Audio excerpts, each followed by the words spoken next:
Bismillahirrahmanirrahim. Assalamualaikum warahmatullahi wabarakatuh.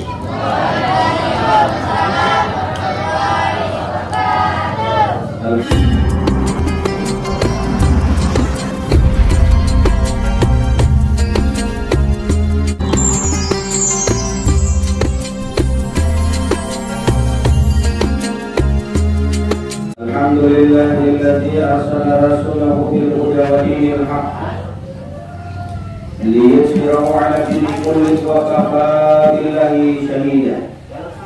Asyhadu an la ilaha illallah wahdahu la syarika lah wa asyhadu anna Muhammadan 'abduhu wa rasuluhu la nabiyya ba'dahu. Allahumma shalli 'ala Muhammadin wa 'ala alihi wa sahbihi wa mawala amma ba'du. Qala Allah Ta'ala fi kitabil karim, a'udzu billahi minasy syaithanir rajim. Subhanalladzi asra bi 'abdihi laylan minal masjidil haram ilal masjidil aqsa barakna hawlahu linuriyahu min ayatina innahu huwas samiul basir. Shadaqallahul azim. Yang saya muliakan ayah bunda orang tua kami, Bapak Haji Arfan dengan Bu Hajah Siti Mastura yang berkesempatan lagi-lagi mendampingi kami pada kesempatan ini. Yang saya hormati Kepala Kampung Pulau Besing, Kecamatan Gunung Kapur beserta seluruh jajarannya, Ketua BPK beserta anggota, pengurus PHBI dan panitia pelaksana peringatan Isra Mi'raj Nabi besar Muhammad Shallallahu Alaihi Wasallam Kampung Pulau Besing, ketua-ketua RT, pemuka agama, tokoh masyarakat, alim ulama, ibu-ibu majelis taklim, anak-anakku, Bapak Ibu hadirin majelis yang sama-sama dimuliakan Allah Subhanahu wa Ta'ala. Tiada kata yang paling pantas untuk kita selalu ucapkan selain rasa syukur kita kepada Allah Subhanahu wa Ta'ala yang terus-menerus memberikan banyak kenikmatan kepada kita sekalian, khususnya nikmat iman Islam, kesempatan waktu luang sehingga kita bisa berkumpul di tempat ini dalam rangka memperingati Isra Mi'raj Nabi besar Muhammad Sallallahu Alaihi Wasallam, yang mudah-mudahan nanti dengan peringatan Isra Mi'raj ini ada beberapa hikmah nanti yang akan kita petik, kita ambil untuk dalam rangka kita berupaya sebagaimana tema kita pada hari ini dengan Isra Mi'raj, menuntut insan Nabi untuk beribadah lalu kemudian meningkatkan kualitas iman dan takwanya kepada Allah Subhanahu wa Ta'ala. Salawat dan salam kepada Rasulullah mudah-mudahan selalu tersampaikan kepada junjungan kita Nabiullah Muhammad Sallallahu Alaihi Wasallam. Berkat perjuangannya, pengorbanannya, mujahadahnya, Islam sampai kepada kita sekalian, dan kita selalu berselawat Allahumma salli ala Sayyidina Muhammad wa ala ali Sayyidina Muhammad, yang mudah-mudahan dengan selawat kita ini insyaallah mudah-mudahan nanti akan mendapatkan syafaat kelak nanti di yaumil akhir, yang tidak ada pertolongan kecuali pertolongan Allah Subhanahu wa Ta'ala dan syafaatnya Nabiullah Muhammad sallallahu alaihi wasallam. Bapak Ibu, indah ama, patuan-patuan, keluarga Paris, anak-anakku yang dimuliakan Allah Subhanahu wa Ta'ala.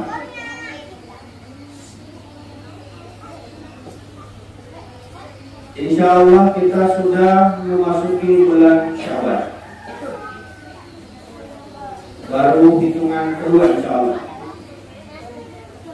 Peringatan Isra Mi'raj yang kita gelar pada hari ini adalah merupakan kesyukuran yang luar biasa, yang mudah-mudahan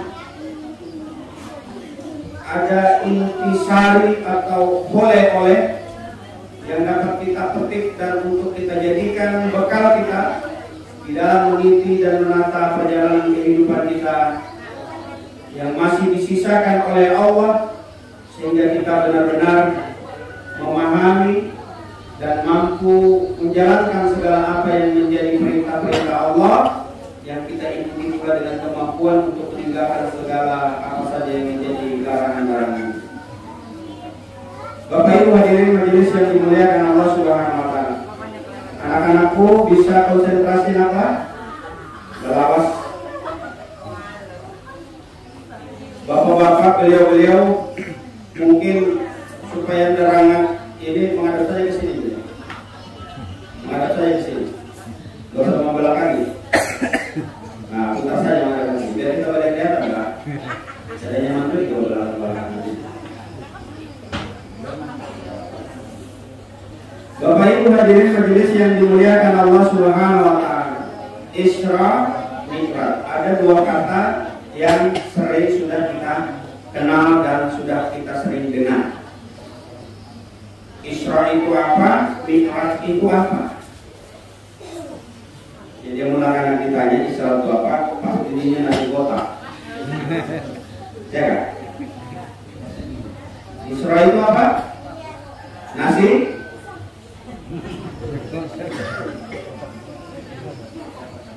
Jadi jawabannya jangan nasi kotak. Isra Mi'raj. Anak-anakku, tolong dengarkan. Dan dia ada pertanyaan, siapa dapat menjawab? Nah, 21. Siapa? Lawas. Panitia. Berapa lawas ini? 20 menit, 40 menit, 50 menit. Ini jam 10. Jam 10 kurang 10. Antuk sampai jam 11, Bu? Bapak-bapak, antuk sampai jam 11? Siap sejam kalah? Jadi kita lihat tangan dia. Kira-kira keadaan telah mulai cetakan lukanya ya, dari dia. Indah aman kula keparais yang dimuliakan Allah Subhanahu wa taala. Isra itu perjalanan Rasulullah dari Masjidil Haram ke Masjidil Aqsa. Subhanalladzi asra bi 'abdihi lailan minal Masjidil Haram ilal Masjidil Aqsa. Barakna haula linuriyahu min ayatina innahu huwas sami'ul basir. Subhanalladzi asra bi 'abdihi laylan minal Masjidil Haram ilal Masjidil Aqsa. Barakna haula linuriyahu min ayatina innahu huwas sami'ul basir. Maha suci Allah yang telah memperjalankan hambanya di malam hari dari Masjidil Haram ke Masjidil Aqsa, yang sekelilingnya kata Allah sudah kami berikan keberkahan agar kami perlihatkan sebagian saja tanda-tanda kebesaran kami, kata Allah. Sesungguhnya Allah Maha mendengar dan Maha melihat. Bapak Ibu hadirin majelis yang dimuliakan Allah Subhanahu wa taala. Itulah makna yang disebut dengan Isra. Perjalanan Rasulullah dari Masjidil Haram di kota Makkah menuju Masjidil Aqsa di kota Palestina. Jaraknya itu kira-kira kurang lebih 1.500 km. 1.500 km. Ingat-ingat apa? Dari kota Makkah ke kota Palestina, dari Masjidil Haram ke Masjidil Aqsa itu jaraknya 1.500 km. Jauh kayaknya. Jauh lah. yang pada waktu itu kalau ditempuh dengan perjalanan, dulu di masanya 14 abad yang silam, orang bisa menempuh perjalanan dari kota Mekah ke Palestina itu yang jaraknya 1.500 km itu harus ditempuh kurang lebih 1 bulan perjalanan menggunakan unta atau kuda. Berarti kalau Rasulullah melakukan perjalanan dari Masjidil Haram ke Masjidil Aqsa, itu sekurang-kurangnya dia memakan waktu 2 bulan pulang pergi. Tapi ternyata Bapak Ibu, tidak hanya sekedar perjalanan Rasulullah dari Makkah ke kota Palestina, tapi Allah kemudian dari Masjidil Aqsa di Palestina itu Rasulullah diangkat ke langit 1, ke langit 2, ke langit 3, 4, 5 sampai ke 7. Lalu kemudian ternyata tidak berhenti di situ. Allah kemudian mengangkat beliau sampai ke Sidratul Muntaha. Maka kalau hanya sekedar perjalanan Isra saja, dari kota ke kota, dari masjid ke masjid, dari bumi ke bumi, yang perjalanannya hanya masih mendatar, maka itu harus menggunakan waktu minimal 2 bulan. Tapi dilakukan oleh Rasulullah berjalan tidak sampai 1 malam, dia kembali ke kota Mekah, belum masuk waktu subuh. Nah, sebelum kita bicara apa-apa yang terdapat di dalam rangkaian proses perjalanan Rasulullah ini, kita lihat dulu latar belakang kenapa Allah memperjalankan Rasulullah yang namanya Isra Mi'raj. Tapi sekarang kita sudah tahu ya, sudah tahu Bapak, tahu anak-anak, Isra itu perjalanan Rasulullah dari Masjidil Haram ke Masjidil Aqsa. Itu yang disebut dengan Isra. Nanti Mi'raj ketika Rasulullah dari Masjidil Aqsa di Palestina diangkat oleh Allah ke langit 1, 2, 3 sampai 7, lalu kemudian ke Sidratul Muntaha bertemu dengan Allah Subhanahu wa taala. Itu disebut dengan Mi'raj. Paham sampai di sini Bapak Ibu? Paham? Perhatian Bu? Perhatian saja lah. Nah, yang melatar belakangi kenapa Rasulullah di Isra Mi'rajkan, paling tidak ada beberapa kandungan makna atau hikmah utama yang boleh jadi ini jarang terungkap. Kenapa Rasulullah di Isra Mi'rajkan? Apa yang menjadi penyebab? Apa yang menjadi latar belakang? Kenapa Allah mengisra mi'rajkan daripada Rasulullah Muhammad SAW? Pertama Bapak Ibu, Rasulullah itu habis atau selesai ditinggal orang tercintanya. Siapa orang tercinta Rasulullah? Siapa? Istri tercinta Sayyidah Siti Khadijah. Wafat beliau. Selang waktu yang bersamaan wafat pula paman beliau. Siapa paman beliau? Abu. Ingat saya enggak? Siapa tahu kan dia muncul pertanyaannya. Jadi hampir secara bersamaan meninggal kedua kekasih daripada Nabi ini. Dia orang yang paling dekat di dalam mendampingi dakwah Rasulullah.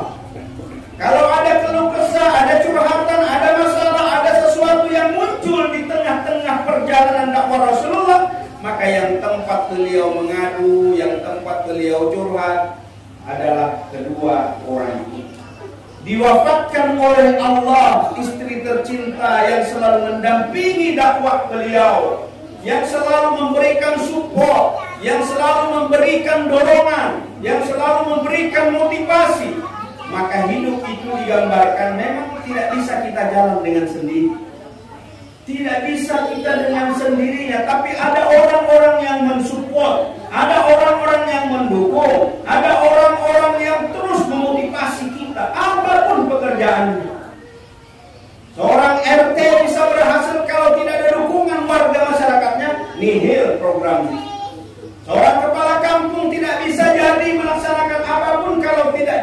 oleh warganya. Begitupun ke atas camat, bupati, gubernur, presiden sekalipun, kalau tidak didukung orang-orang bawahannya, maka akan sangat sulit mewujudkan apa yang menjadi program-program. Intinya Bapak Ibu, begitu kita ingin hidup, maka tidak bisa terlepas dari bantuan dan dorongan orang lain.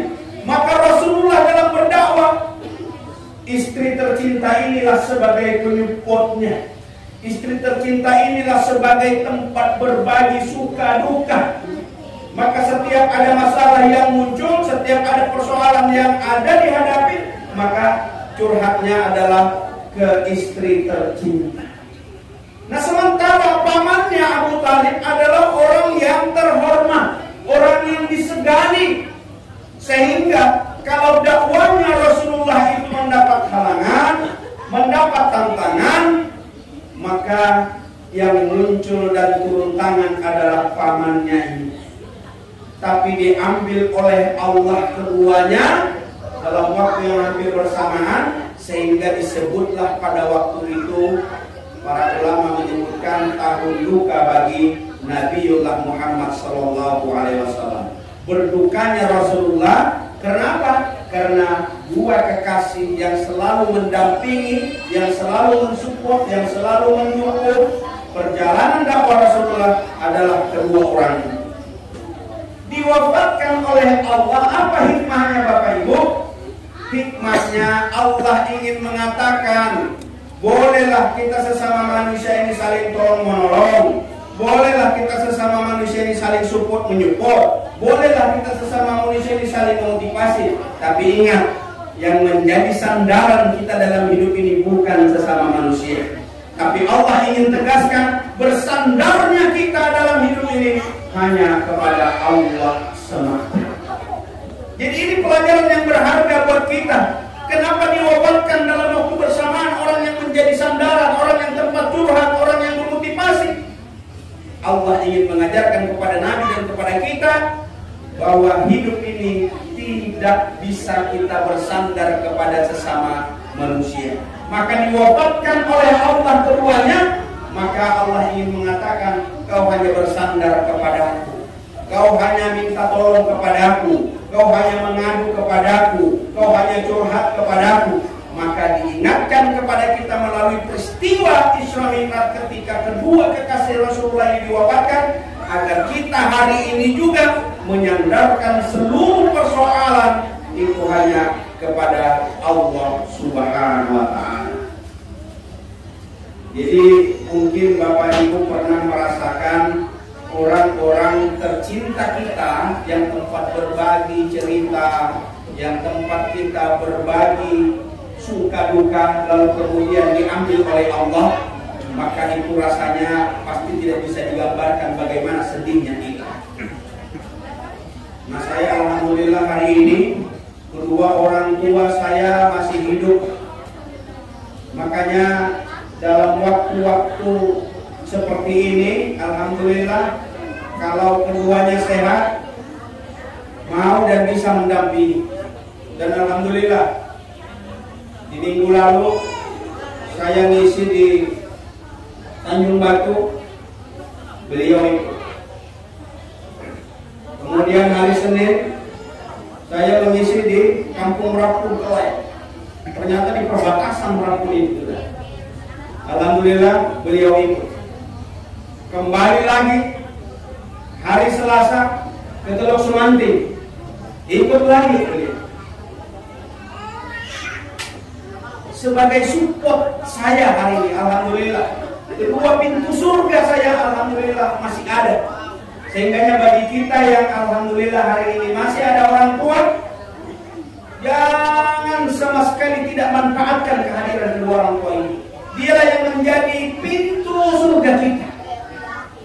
Dialah yang menjadi peluang untuk kita mengambil kesempatan berbakti kepada dia. Walaupun bakti kita itu tidak apa-apanya, tidak berbalas sebanyak apapun kehebatan seorang anak kepada ayah ibu, tidak akan terbayar betapa banyak jasa daripada orang tua. Tetapi kita diminta hanya bisa menyenangkan saja, itu sudah sangat luar biasa. Jangan sampai menyakiti hatinya. Jaga perasaan. Itu yang dipesankan oleh Rasulullah SAW kepada kita. Nah Bapak Ibu, kalau mungkin boleh jadi hari ini ada orang tuanya yang sudah tidak ada, jangan berkecil hati. Karena Islam mengajarkan sekalipun kedua orang tua kita hari ini sudah tidak ada, diwafatkan oleh Allah, dipanggil oleh Allah lebih dulu, bukan berarti pengabdian seorang anak berhenti dan tidak ada lagi. Tugas kita seorang anak yang hari ini orang tua sudah tidak ada, doakan. Kirim Al-Fatihah, kirim doa. Kalau perlu setiap saat kirim. Apalagi kita melaksanakan di dalam sujud dan rukuknya kita kepada Allah Subhanahu wa taala, maka ini sangat-sangat bermanfaat di dalam penantian daripada kedua orang tua kita yang hari ini sudah wafat. Sehingganya Bapak Ibu yang hari ini Bapak Ibunya sudah wafat terlebih dahulu, mari kita bacakan Al-Fatihah sejenak. Siap Bapak Ibu? Kirimkan dalam hati, lalu kemudian sebut namanya di dalam hati masing-masing, lalu kita sama-sama bacakan Al-Fatihah. Ila daratan Mustafa ala alihi washabihi kiram Al-Fatihah. A'udzu billahi minasyaitonir rajim. Bismillahirrahmanirrahim. Alhamdulillahirabbil alamin. Arrahmanirrahim. Maliki yaumiddin. Iyyaka na'budu wa iyyaka nasta'in. Ihdinas siratal mustaqim. Siratal ladzina an'amta 'alaihim ghairil maghdubi 'alaihim waladdallin. Semoga kiriman doa ini akan benar-benar bermanfaat dan yakin kita itu insyaallah akan nyampe. Karena apa kata Rasulullah, kalau manusia ini sudah meninggal, sudah wafat, yang tidak pernah terputus itu adalah amal jariah dan anak soleh serta ilmu bermanfaat. Nah disinilah letaknya kita hadir sebagai seorang anak soleh dan soleha dan memberikan kiriman doa kepada orang tua kita. Nah Bapak Ibu kita lanjut. Jadi yang melatar belakangi Rasulullah di Isra Mi'raj ini disebut tahun duka. Berduka Rasulullah, bersedih Rasulullah. Setelah meninggal kedua orang terdekatnya ini, lalu Rasulullah berdakwah ke kota Taif namanya. Berdakwah di kota Taif ini jangankan diterima, jangankan bisa dijalankan syiarnya, justru penduduk Taif itu menghina, menghujat, bahkan menzolimi dan melukai daripada Rasulullah Muhammad SAW. Nah Bapak Ibu, Rasulullah ingin berdakwah ke negeri Taif, ke kota Taif, tidak disambut dengan baik, disambut dengan cacian, makian, hinaan, bahkan sampai terluka beliau, dilempari batu, menetes darah beliau. Sudahlah sedih ditinggal kedua orang tercinta, lalu kemudian dakwahnya tidak diterima oleh penduduk Taif. Sampai-sampai dalam riwayat diceritakan malaikat Jibril itu hadir mendatangi Rasulullah. Ya Rasulullah, kalau engkau mau, kata Rasulullah, kata malaikat Jibril kepada Rasulullah, kalau engkau mau Rasulullah, ini gunung aku akan pindahkan ini ke kampungnya Taif ini, biar mereka merasakan bagaimana mereka sudah memperlakukan engkau. Jadi malaikat Jibril itu menawarkan untuk memindahkan gunung lalu meletakkan di kota Taif. Agar apa? Agar mereka katanya merasakan pembalasan. Tapi lagi-lagi Bapak Ibu, apa yang menjadi jawaban Nabi kita Muhammad SAW? Ternyata beliau mengajarkan yang sangat luar biasa. Tetap beliau mengatakan, jangan Jibril, jangan Jibril. Boleh jadi mereka ini belum paham, boleh jadi mereka ini belum tahu, boleh jadi mereka ini belum terpanggil. Saya masih selalu berharap, berdoa kepada Allah, mudah-mudahan dari warga kota Taif ini akan ada muncul generasi untuk meneruskan syiar Islam. Nah Bapak Ibu, Inilah yang diajarkan oleh Rasulullah. Tentang apa? Tentang kesabaran dalam menghadapi ujian yang diberikan oleh Allah kepada kita. Jadi berdakwah tapi tidak dihiraukan, dicuekin saja, tidak mau mengikuti. Ternyata tidak hanya sekedar itu yang dilakukan oleh warga Taif. Justru mereka menyakiti daripada Rasulullah. Tapi ternyata Rasulullah bukan tidak mampu membalas. Membalasnya itu tidak tanggung-tanggung. Jibril menawarkan gunung untuk memindahkan. Lalu kemudian biar mereka rasakan, kata malaikat Jibril. Tapi lagi-lagi Rasulullah mengajarkan tentang kesabaran. Betapa Rasulullah itu tidak mau balas dendam untuk melakukan kesalahan yang sama. Makanya Bapak Ibu, kalau hari ini kita mendapatkan ujian, mendapatkan tantangan, ketika kita orang-orang beriman, insya Allah itu sebagai ukuran Allah sejauh mana ujian, sejauh mana kesabaran ketika Allah memberikan ujian kepada kita. Dan yakinilah kalau kita mendapatkan ujian demi ujian, itulah pertanda kita orang yang beriman. Makanya akan terukur Bapak Ibu, kalau ada perjalanan dalam kehidupan kita ini mendapatkan segala masalah, persoalan yang terus tumpang tindih, tidak pernah tuntas, tidak pernah selesai. Kalau kita beriman kepada Allah Subhanahu wa taala, yakini itulah ujian Allah Subhanahu wa taala kepada kita.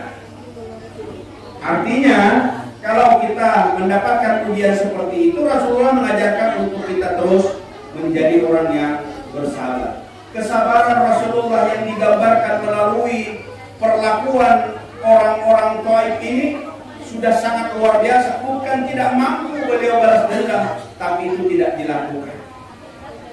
Pulanglah beliau dengan rasa senang, dengan rasa bersyukur kepada Allah Subhanahu wa taala. Artinya apa? Begitu dia meninggalkan kota Taif yang tidak diterima dakwanya, dia tidak pernah sakit hati. Dia tidak pernah sakit hati. Dia dalam keadaan tenang, dalam keadaan senang dia. Senang dalam artian tidak ada dendam sedikit pun kepada warga Taif. Maka seperti itulah yang melatar belakangi sudah menjadi tahun luka, tahun kesedihan daripada Rasulullah. Lalu kemudian datanglah perintah yang namanya Isra Mi'raj. Jadi artinya Bapak Ibu, kalau hari ini kita mendapatkan persoalan terus beruntun, lalu kita sabar. Begitu kita mendapatkan cobaan terus menerus tak berhenti, tapi kita terus sabar. Maka yakinilah setelah itu akan ada hiburan yang diberikan oleh Allah kepada kita. Ada balasan yang nantinya akan diberikan oleh Allah Subhanahu wa taala. Inilah yang diberikan oleh Allah kepada Nabiullah yang sudah melewati tahun duka penuh dengan kesabaran dia hadapi. Maka Allah undang daripada Rasulullah melalui perjalanan Isra Mi'raj. Nah Bapak Ibu indah amat, para perais dimuliakan Allah Subhanahu wa taala, maka yang menjadi hikmah yang melatar belakangi Isra Mi'raj ini, yang pertama, jangan sandarkan hidup kita selain kepada Allah Subhanahu wa taala. Lalu yang kedua, setiap persoalan yang muncul, setiap masalah yang ada, yakinilah itu ujian Allah yang diberikan kepada kita, orang-orang yang beriman, sehingga kita harus menghadapinya dengan kesabaran. Dan yakinilah setelah kesabaran itu akan ada nanti balasan yang setimpal daripada Allah Subhanahu wa taala. Kalau tidak dibalas di dunia, yakinilah Allah akan balas di akhirat dalam nantinya. Itu makanya Bapak Ibu, kalau kita bicara sabar ini sering orang berkata sabar sih sabar, tapi ada batasnya. Jadi hari ini kita harus buang. Jadi sabar itu tidak ada batas. Sampai kapan? Sampai Allah memberikan dan menyelesaikan segala apa yang menjadi ketentuannya. Kita terus tetap bersabar kepada Allah. Walaupun berat, tapi itulah ajaran yang dituntunkan kepada kita melalui Nabi Muhammad SAW. Maka itulah latar belakang Rasulullah di Isra Mi'rajkan. Setelah berduka, ditinggal wafat, setelah dia diusir, dilukai, dihina, Allah hidup. Dan tidak tanggung-tanggung perjalanan Rasulullah ini itu sampai ke surga. Di Sidratul Muntaha itu dijelaskan di sekelilingnya ada yang meliputi. Jadi ada hamparan surga dan neraka yang diperlihatkan oleh Allah ketika Isra Mi'raj ini. Salah satu yang diperlihatkan oleh Allah bahwa ada penduduk surga itu yang kalau dia panen padi, begitu dia gunting, ia menggati, padinya tumbuh berbalik, diganti lagi tumbuh berbalik, diganti lagi tumbuh berbalik. Kata Rasulullah, ya Jibril, ini orang yang panen padi tidak selesai-selesai, ini kenapa? Ternyata kata Jibril, inilah umatmu masa hidupnya yang rajin infak dan sedekah di jalan Allah Subhanahu wa taala, ya Rasulullah. Jadi jangan kita sungkan, jangan kita segan, jangan kita pelit-pelit kalau sudah urusan akhirat, kalau sudah urusan syiar, kalau sudah urusan agama. Infak dan sedekah boleh jadi 1.000 berkurang menjadi 500, 1 juta berkurang jadi 900, tapi yakinilah bukan yang tersisa itulah harta kita, bukan. Tapi justru yang kita berikan itulah sesungguhnya harta yang akan kita bawa menghadap Allah Subhanahu wa taala. Maka digambarkan dalam Isra Mi'raj ini orang yang berinfak, orang yang bersedekah. Apalagi kata kepala kampung tadi, ada iuran dari masing-masing warga agar terlaksana, ini sangat luar biasa. Tapi kembali lagi luruskan niatnya karena Allah Subhanahu wa taala. Jadi kalau kemarin-kemarin ternyata jadi nyaman, jadi jual sumpah, jadi nyaman, biasanya aku tidak berjumpa di matahari. Boleh jadi di dalam hati kita ada terdetak seperti itu. Tidak nyaman dengan si A, tidak nyaman dengan si B, tidak nyaman dengan Pak RT, tidak nyaman dengan ketua panitia, tidak nyaman dengan kepala kampung. Boleh jadi itu ada. Hari ini blokkan bahwa apa yang kita lakukan karena Allah Subhanahu wa taala. Memang berat itu, tapi perlu latihan, perlu pembiasaan. Kalau ini terus kita latihkan, dari kita memberi, menginfakkan, menyedekahkan, insya Allah itulah yang nanti akan sampai sebagai amal ibadah kita kepada Allah Subhanahu wa taala. Lalu kemudian Rasulullah diperlihatkan juga di dalam perjalanan Isra Mi'raj ini ada orang yang kemudian memikul barang yang berat. Yang ketika dia pikul, ditambah lagi pikulan itu. Sudah terbungkuk-bungkuk, sudah merasa berat, tapi dia tambah lagi. Ini orang sudah keberatan memikul, tapi terus ditambah terus pikulanmu. Kata Jibril, kata Rasulullah, ya Jibril, ini apa lagi orang yang di neraka ini? Sudah tahu dia berat, tapi dia pikul terus. Ternyata ini kata Jibril, umatmu dulu waktu di dunia dia menerima amanah, yang dia sudah tahu amanah itu berat, tapi dia mau ambil, sehingga dia tidak bisa memikulnya. Dia pikul terus amanah itu, mau perkara bisa jalan atau tidak dia ambil. Maka inilah gambaran yang diperlihatkan oleh Allah kepada Nabiullah Muhammad SAW. Nah, Bapak Ibu hadirin majelis yang dimuliakan Allah Subhanahu wa taala, inti dari perjalanan Isra Mi'raj itu sebagaimana yang sudah kita pahami, yaitu menerima perintah apa anak-anakku? Menerima perintah Perintah apa ketika Rasulullah di Isra Mi'rajkan ini? Apa yang menjadi perintah yang kita terima?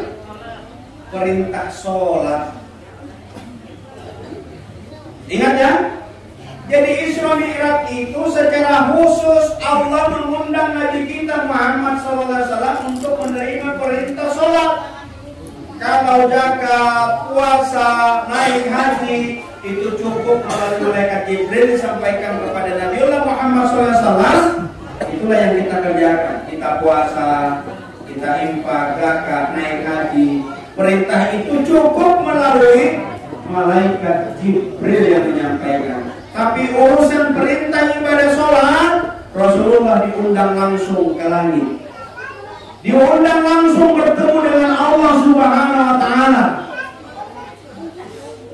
Berapa rakaat, berapa kali dalam sehari semalam perintah yang diwajibkan kepada Rasulullah dan kepada kita tentunya. Ketika Allah bertemu dengan Nabiullah Muhammad SAW, itu diperintahkan sholat 50 kali dalam sehari semalam. Berapa? 50 kali dalam sehari semalam perintah sholat Bapak Ibu. Nanti setelah Rasulullah turun di langit ke-7 ketemu dengan Nabi Ibrahim, di langit ke-5, ke-6 dia ketemu dengan Nabi Musa. Begitu disapa oleh Nabi Musa, apa yang engkau dapatkan dari Tuhanmu ya Rasulullah? Rasulullah menjawab, aku mendapatkan perintah, tugas sholat 50 kali dalam sehari semalam. Bu, berapa kali Bu? Berapa? 50 kali dalam sehari semalam. Kita sehari semalam berapa jam? 50 bagi 24 berapa? Ayo. 50 bagi 25 berapa? Jadi setiap berapa jam kita sholat? Kalau 50 kali? Hah? Nah. Jadi setiap setengah jam Bapak Ibu kalau 50 kali kita mengerjakan sholat, Allahu Akbar, malam masuk jam 6. Setengah 7, asyhadu an la ilaha illallah. Jam 8, hayya 'alas shalah.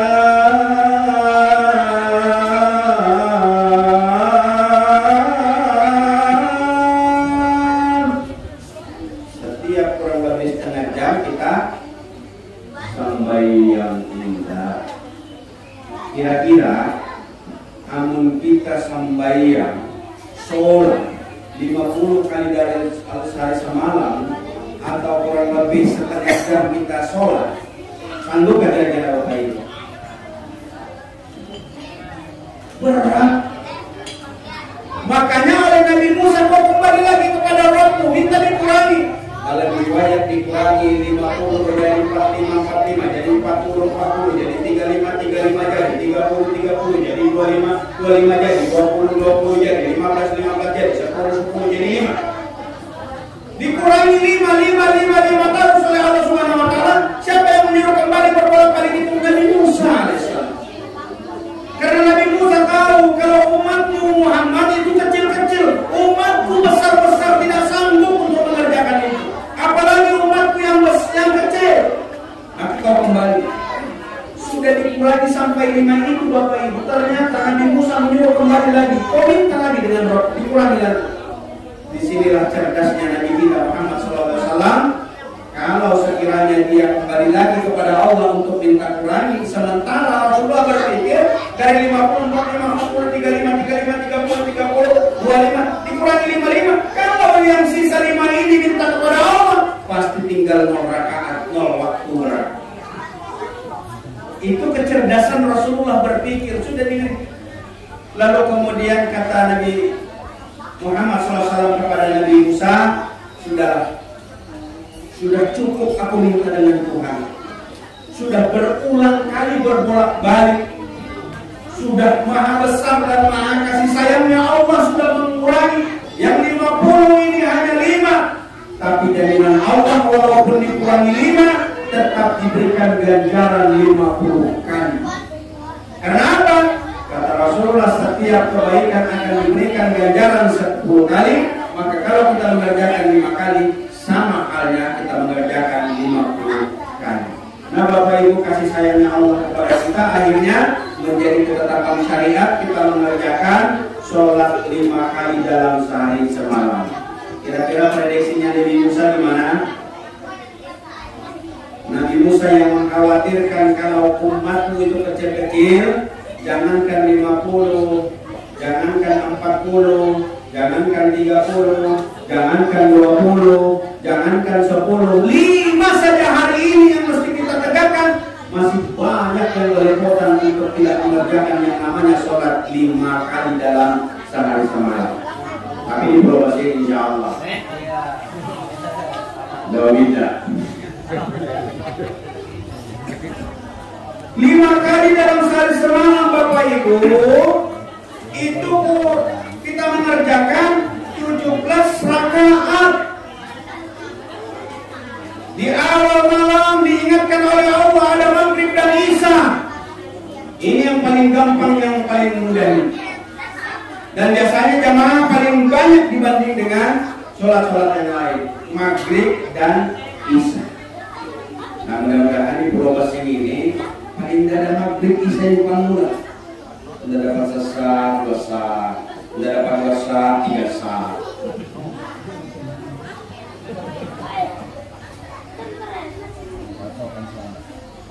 Maghrib sampai isya.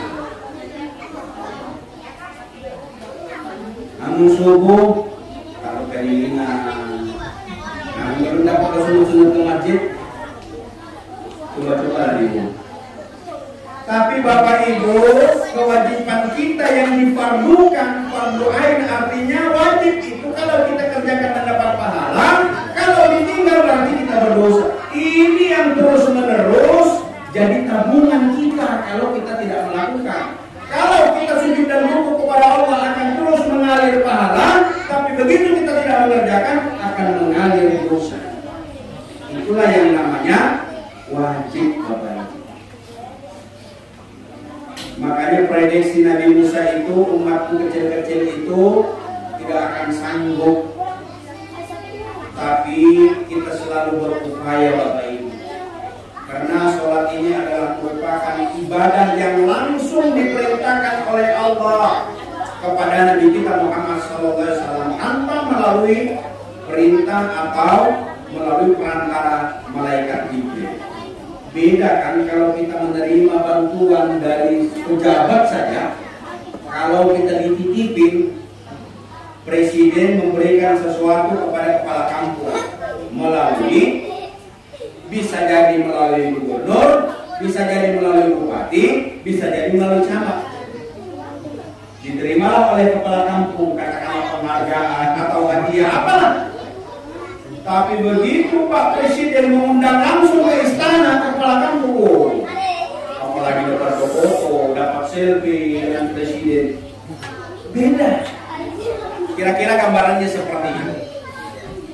Nah artinya perintah langsung ini hanya ibadah sholat. Saking sholat ini sangat-sangat penting dalam kehidupan. Siapa yang punya kepentingan untuk sholat ini? Bukan Allah Bapak Ibu, tapi manusia. Kita yang butuh untuk sholat itu bukan Allah. Ketika ada manusia 6 miliar penduduk dunia, 67 miliar penduduk dunia lalu tidak sujud dan rukuk kepada Allah, Allah tak berhenti jadi Tuhan. Tidak. Mau sujud atau tidak, itu tidak mempengaruhi status Allah sebagai Tuhan. Tapi perintah-perintah yang diwajibkan kepada kita itu semua rangkaian ibadah. Ya ayyuhan nasu ubudu rabbakumul ladzi khalaqakum wal ladzina min qablikum la'allakum tattaqun. Hai sekalian manusia, kata Allah, sembahlah Tuhanmu, Tuhan yang telah menciptakan kamu dan orang-orang sebelummu, la'allakum tattaqun, agar engkau bertakwa, kata Allah. Nanti sebentar lagi kurang lebih 1 bulan akan kita jalani dan masuki bulan Ramadan. Ada perintah Allah, ya ayyuhallazina amanu kutiba alaikumusiyam kama kutiba alal ladzina min qablikum la'allakum tattaqun. Kata Allah, orang-orang yang beriman diwajibkan kamu berpuasa sebagaimana orang-orang sebelum kamu, la'allakum tattaqun. Lagi-lagi menjadi orang bertakwa yang dikehendaki Allah. Jadi rangkaian ibadah yang diberitakan oleh Allah kepada kita itu bukan kepada Allah, bukan kembalinya kepada Allah, tapi kembalinya kepada manusia. Terlebih-lebih yang namanya ibadah sholat ini, Bapak Ibu. Karena sholat ini yang nanti pertama kali dihisab, yang pertama kali dipertanyakan oleh Allah Subhanahu wa Ta'ala, bagaimana sholat kita. Jadi Allah itu tidak mempertanyakan amalmu yang lain, baik kita dengan orang tua, baik kita dengan tetangga, baik kita dengan siapa saja, bantu ini, kita berikan. Semua amalan-amalan itu tidak akan dihitung oleh Allah sebelum lolos hitungan kita melaksanakan yang namanya ibadah sholat ini. Ada orang membangun masjid dari peletakan batu pertama sampai kunci terakhir, yang kemudian lengkap segala fasilitas, lalu kemudian tidak mendirikan sholat, dianggap tidak apa-apa di mata Allah Subhanahu wa Ta'ala. Makanya yang membedakan sholat dan tidak ini, itulah beriman dan tidak beriman, atau beriman dan kekafiran setiap orang. Makanya Bapak Ibu, mari kita jaga, mari kita tegakkan yang namanya ibadah sholat ini. Allah sudah Maha Rahman, Maha Rahim, 50 kali, tapi kemudian diturunkan menjadi 5. Maka dari 5 ini, dari 24 jam ada waktu kurang lebih 23 jam 15 menit. Kalau kira-kira kita mengerjakan waktu sholat satu waktu itu 10 menit. Kelamaan sudah ini kalau kita sholat 10 menit. 5 menitlah dalam setiap waktu itu sudah cukup. Berarti 25 menit. Maka ada 23 jam sekian kita untuk bertebaran, mencari apa yang menjadi keinginan kita dalam hidup ini. Maka Allah tidak banyak minta untuk sujud dan ruku itu, karena bukan Allah yang butuh, tapi manusia. Makanya kalau orang-orang sudah melaksanakan ibadah sholat, insya Allah kampung akan diberikan keberkahan. Kalau setiap kampung ini sudah mendapatkan keberkahan, orang-orang yang beriman, maka Allah jamin itu akan ada keberkahan. Coba kita lihat di dua tanah haram, tanah suci, Madinah dengan Makkah sebagai contoh nyata hari ini. Kalau kita melihat apa yang bisa tumbuh, apa yang bisa ditanam, tapi kuasa Allah yang Allah berjanji kalau satu penduduk negeri beriman kepada Allah Subhanahu wa Ta'ala, kata Allah akan turunkan keberkahan. Berkah itu memberikan kenyamanan dan pelayanan dan setiap apa yang menjadi keinginan manusia itu tersedia. Makanya Bapak Ibu, kalau sudah keberkahan itu diberikan oleh Allah, dia tidak punya gaji sekalipun, kalau dia berkah hidupnya, maka akan dia dapatkan rezekinya Allah Subhanahu wa Ta'ala. Jadi gaji itu bukan ukuran, tapi rezeki sesungguhnya itu yang menjadi keberkahan. Ada orang yang mungkin secara finansial dia berkelebihan harta, deposito di mana-mana, rumah sewaannya juga banyak, mobilnya nggak kehitung. Tapi kalau belum rezekinya, boleh jadi jangankan untuk menikmati segala hartanya, menikmati sesuap nasi saja, kalau memang bukan rezekinya, sekalipun dia punya uang yang banyak, maka tidak akan dia dapat nikmat. Begitu melihat daging, pusing kepala. Melihat udang, rajut-rajut lutut. Itulah rezekinya. Maka yang kita minta kepada Allah itu keberkahan, sedikit tapi dapat kita manfaatkan. Nah Bapak Ibu, sholat itu salah satunya mengundang keberkahan daripada Allah Subhanahu wa Ta'ala yang berpaling kepada pelakunya.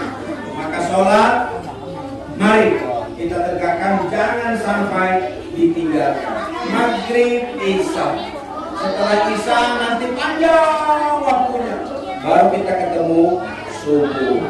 Nah makanya saya sering berpesan ke masjid-masjid yang pernah saya tempati, kalau bisa para imam, para muadzin, para pengelola yang memang benar-benar profesional, yang memang harus kita tugaskan, yang tidak tanggung-tanggung dalam tanda kutip. Tanggung-tanggung tanda kutip itu artinya yang menyamankan jamaah, yang menyamankan setiap orang. Kalau misalnya dia jadi imam, kita dengar. Kalau dia azan, anak-anak kita di sini kemarin banyak ini. Manfaatkan itu. Ya. Manfaatkan anak-anak kita yang punya potensi. Ya. Apalagi kori-kori kita ini banyak. Manfaatkan itu, gali itu. Nah ini kadang-kala, ya Allah ya Rabbi, semoga kita sanggup. Kalau kita menempatkan orang yang benar-benar menyamankan dalam ibadah, itu beda. Akan berasa nyaman, berasa khusyuk, akan berasa tenang. Makanya di sini pengurus harus pintar-pintar ini, memilah, memilih dengan selektif sebaik-baiknya. Jadi selain hanya suara bagus, tapi makhraj hurufnya, sebutan dan sebagainya, kaidah-kaidah bacaannya, pasti ada ahlinya. Nah ini yang mesti juga harus menjadi pertimbangan. Karena kalau kita berdiri lama, lalu kemudian imamnya itu enak membaca, maka selama apapun itu akan menyamankan kita di dalam sholat. Bismillahirrahmanirrahim. Alhamdulillahi Rabbil Alamin. Ar-Rahmanirrahim.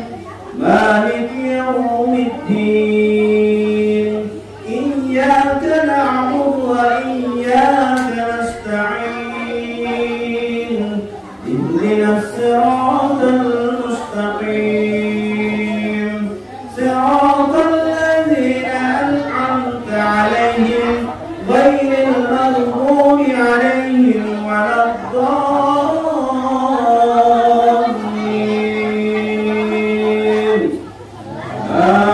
Amin. Jadi kalau kita ada imam yang memang lebih nyaman kedengarannya, lebih bagus bacaannya, maka tidak itulah yang kita jadikan imam. Karena ini akan berpengaruh kepada makmum. Itu salah satu contoh saja. Kami menirukan bukan berarti kami tahu, lebih paham, tidak. Ya.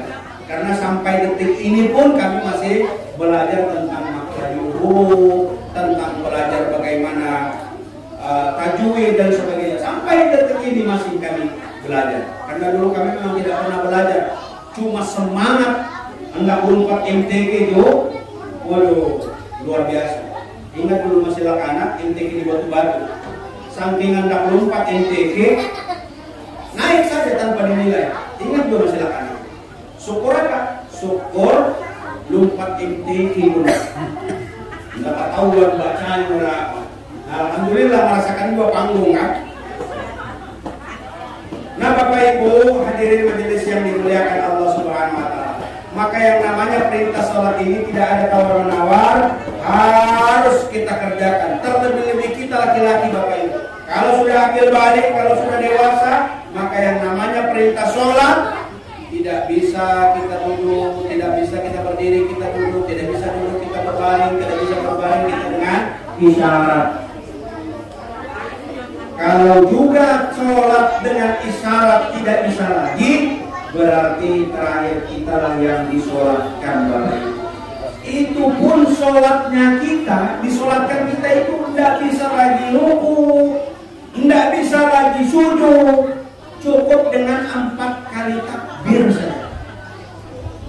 Setidaknya di masa hidup kita tidak pernah ruku dan sujud, nanti terakhir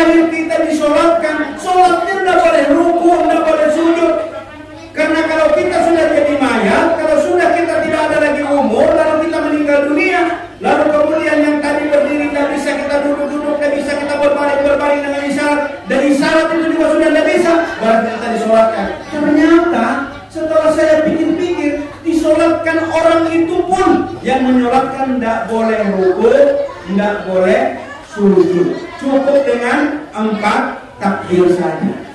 Jangan sholat Abu Nawas. Abu Nawas begitu menyolatkan mayat, dia ruku dan sujud. Ditanya, Abu Nawas, kenapa? Sholat mayat itu kan 4 takbir saja.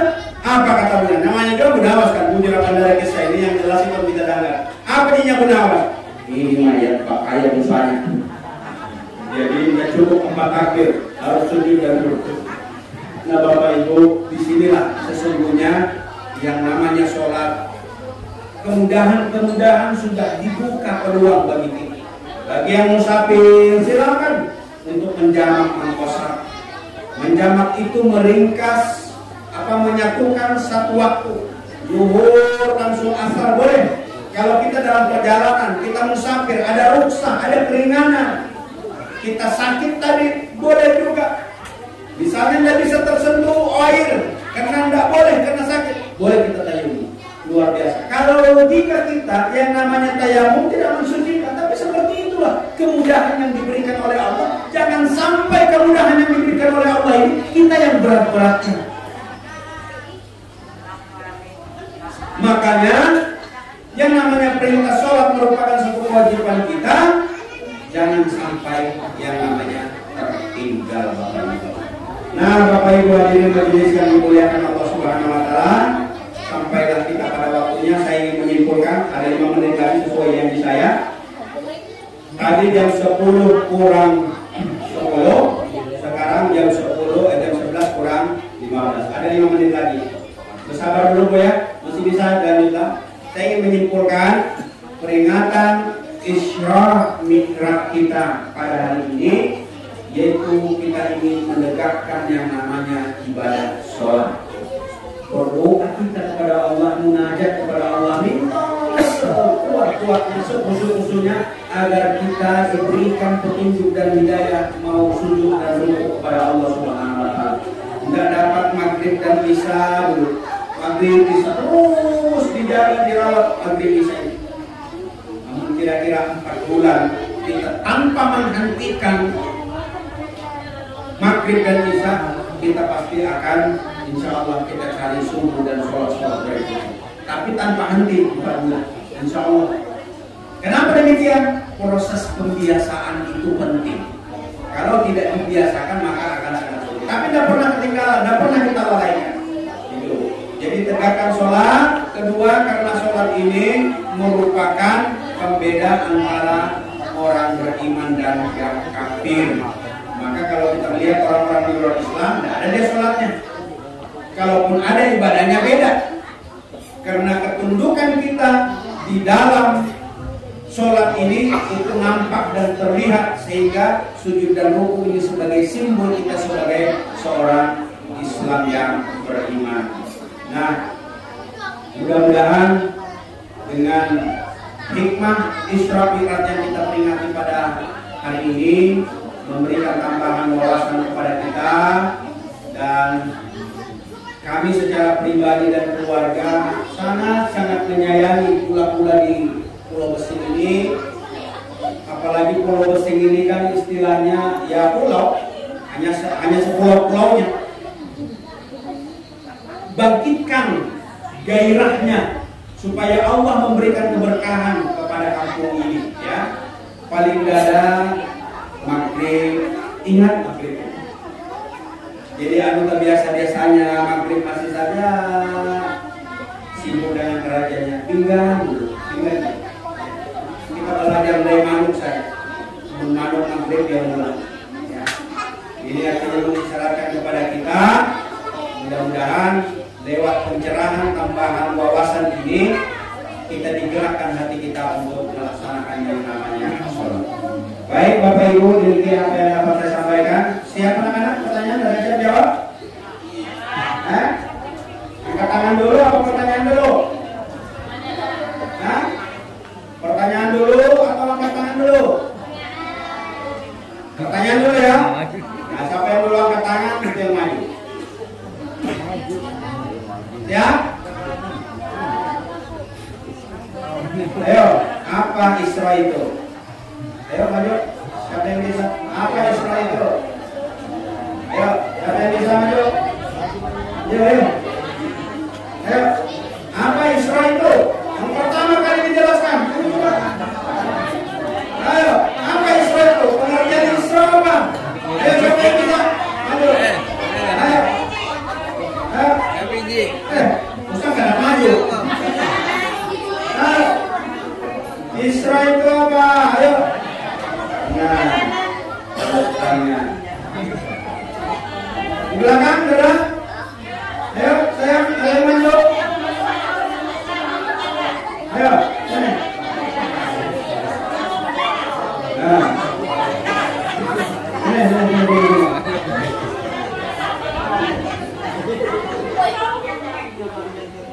Siapa namanya? Siapa bapakmu? Bukan. Namamu siapa? Tahu lah. Program berapa? Apa? Israel.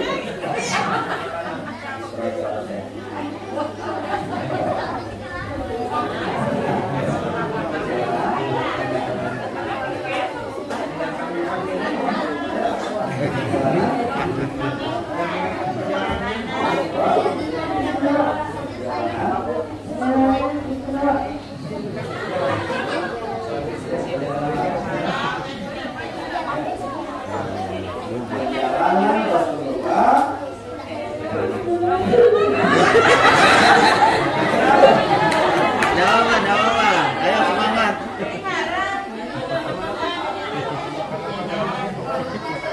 Bisa enggak? Hah? Jangan ada kamu kayak ini saya. Hah? Jangan ada kamu kayak ini. Dia harus siap suruh maju. Karena kau mendapatkan jawab, ini jawabannya.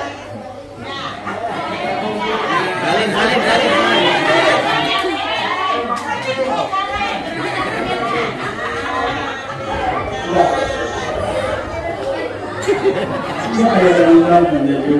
Ayo siapa lagi yang bisa? Ayo laki-laki. Aduh, laki-laki. Siapa? Nah.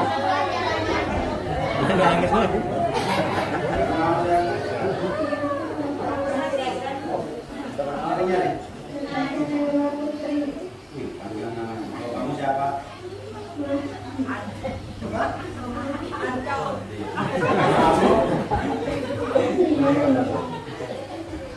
Kelas berapa? Kelas 5. Insyaallah. Apa Isra?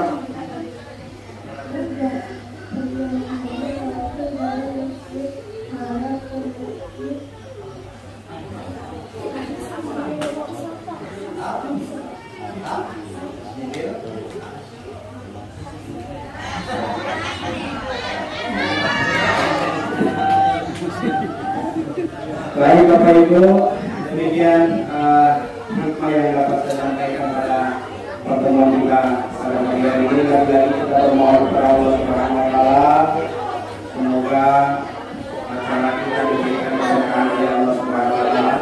Mari kita berdoa. Kita istighfar Bapak Ibu. Astagfirullahaladzim, Astagfirullahaladzim, alladzi la ilaha illa huwa, Astagfirullahaladzim, alladzi la ilaha illa huwa.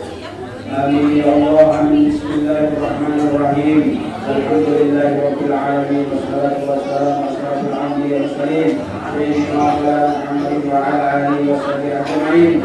Allahumma lil muslimin wal muslimat wal mu'minin wal mu'minat al ahya'i minhum wal amwat innaka ala kulli syai'in qadir. Rabbana dawwana anfusana wa illam taghfir lana wa tarhamna lanakunanna minal khasirin. Rabbana wa la tahmil 'alaina isran kama hamaltahu 'alal ladzina min qablina. Rabbana wa la tuhammilna ma la taqata lana bih wa'fu 'anna waghfir lana warhamna anta mawlana lil kafirin. Rabbana hab lana min azwajina wa dhurriyyatina qurrata a'yun waj'alna lil muttaqina imama. Allahumma inna nas'aluka salamatan fid din الدين وعافية في الجسد وزيادة في العلم وبركة في الرزق وتوبة قبل الموت ورحمة عند الموت ومغفرة بعد الموت. اللهم حول علينا في شرف الموت ونفعنا الرزق. ربنا آتنا في الدنيا حسنة وفي الآخرة حسنة وقنا عذاب النار. سبحان ربك رب العزة عما يصفون والحمد لله رب العالمين. Dan anak baik, Bapak Ibu yang dimuliakan Allah SWT, demikian mohon ridho, mohon maaf apabila ada ucapan kata yang tidak berkenan. Sekali lagi kami mohon maafkan. Wabillahi taufiq wal hidayah. Assalamualaikum warahmatullahi wabarakatuh.